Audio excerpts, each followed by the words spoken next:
We are getting new details on the Russia probe, and there could be, well, a little bit of tipping of Bob Mueller's hand. New York Times, they got its hands on transcripts of a closed-door hearing, and they suggest that while Russia was trying to bolster Trump's campaign, people in his orbit were talking about possibly relieving sanctions on Russia. Also uncovered, discussions between Paul Manafort and a man with ties to Russian intelligence, talking about how to deal with the dispute between Russia and the Ukraine. Congressional Democrats, they're now also focusing on some of the same things.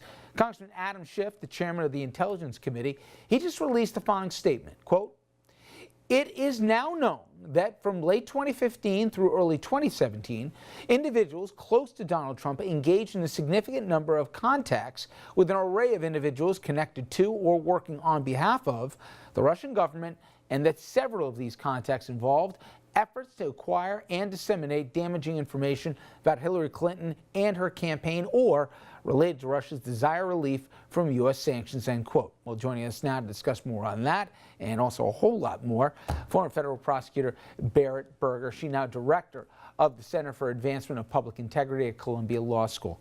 Good talking to you as always. Never a dull weekend or a dull news cycle as it relates to this, but give me your takeaways. You heard what the Times had to say. Do you have a better idea where Mueller is focusing and also where he's not focusing?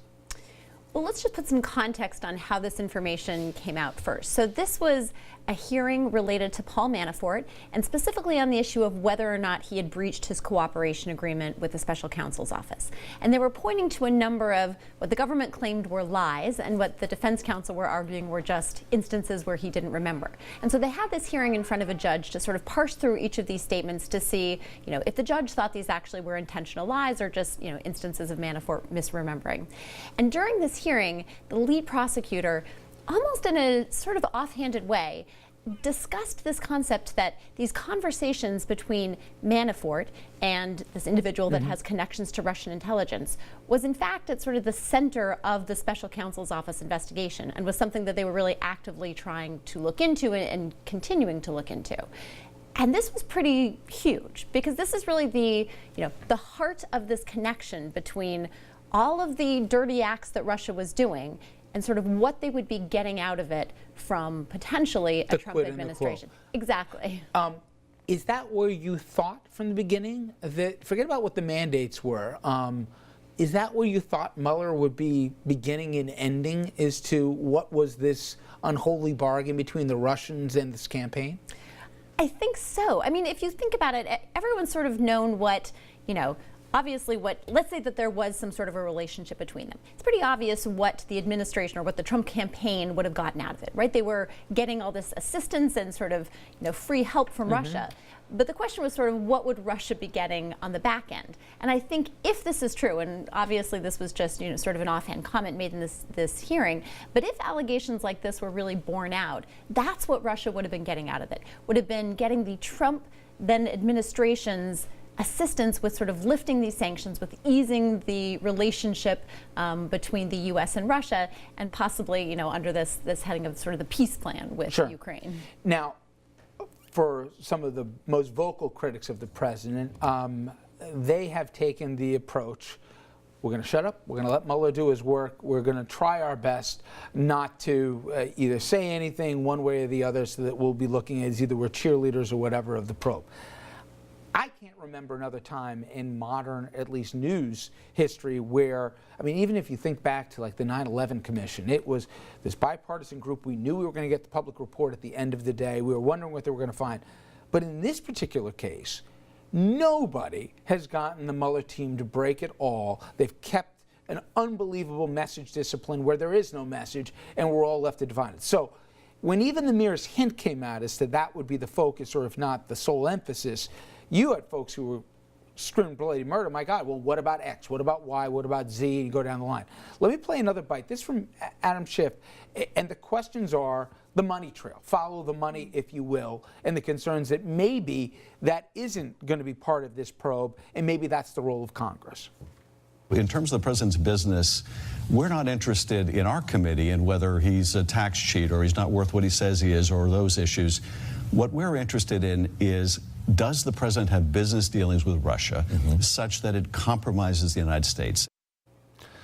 So to that point, obviously since the midterms and Democrats knew once January rolled around they're going to get their gavels here, they have stood back, okay, and they said, you do what you want.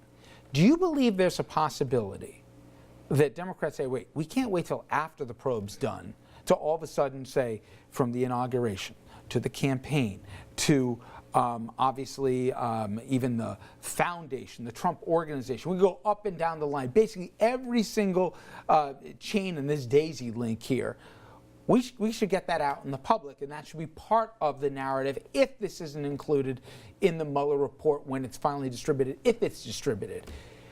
Do you think that Congress may try to kind of get ahead of the report to at least begin the process, or will they stay where they started, which is we're going to shut up, we're going to let him do what he's got to do, and then we won't do anything that could possibly compromise the probe?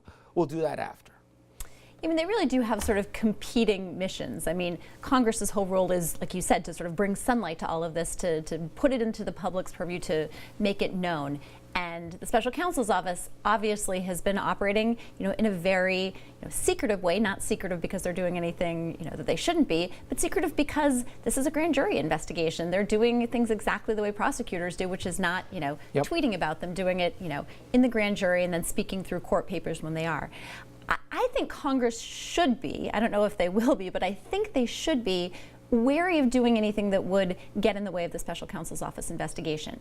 And I hope that there is, at least some coordination with, what witnesses are being asked to testify in congressional hearings, what documents they're subpoenaing, sort of what avenues they're taking. Because it's possible if the special counsel's office is, close to wrapping up certain angles of their investigation, you don't want Congress coming in sort of blustering in there and ruining what has up to this point been a pretty fine-tuned investigation. Your old office was always a major play in this, but particularly so with what we learned and the role that we're doing. Talk about the significance of what they're doing now and how that either runs concurrently or by itself from what the Mueller team's doing.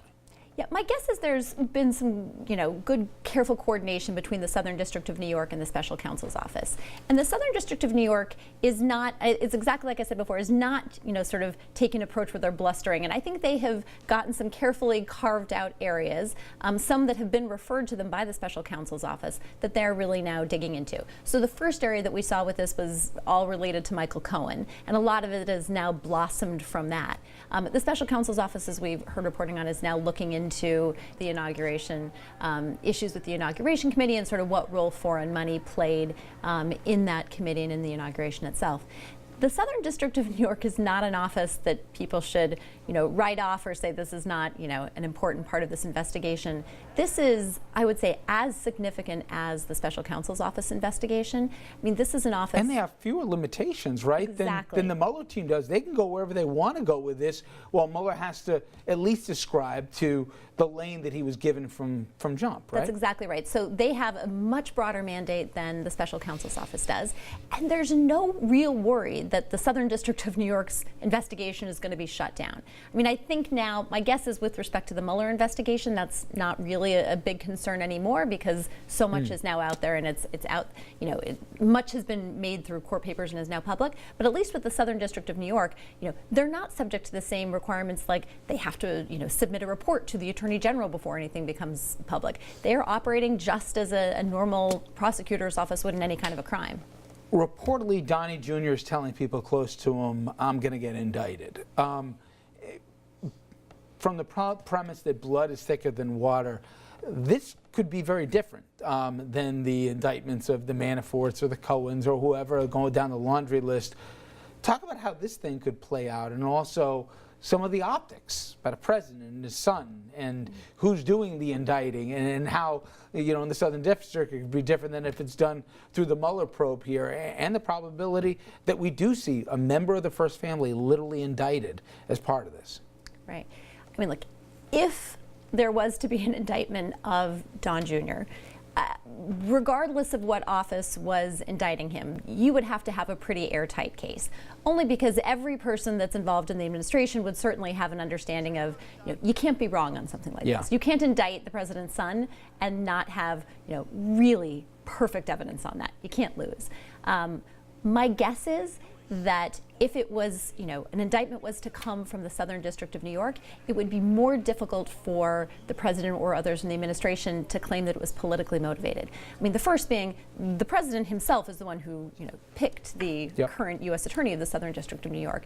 But it is truly an apolitical office that, has done cases against the left and the right. So this is not, there wouldn't be the claim of sort of, a political witch hunt here the same way that it would with the special counsel's office. Finally, I'd be remiss if I didn't ask you the whole Bezos and AMI and how this, you've seen the lunacy that they put it in an email form, but nonetheless, does that reach to the level in your eyes of blackmail in effect? So I think there's sort of two answers.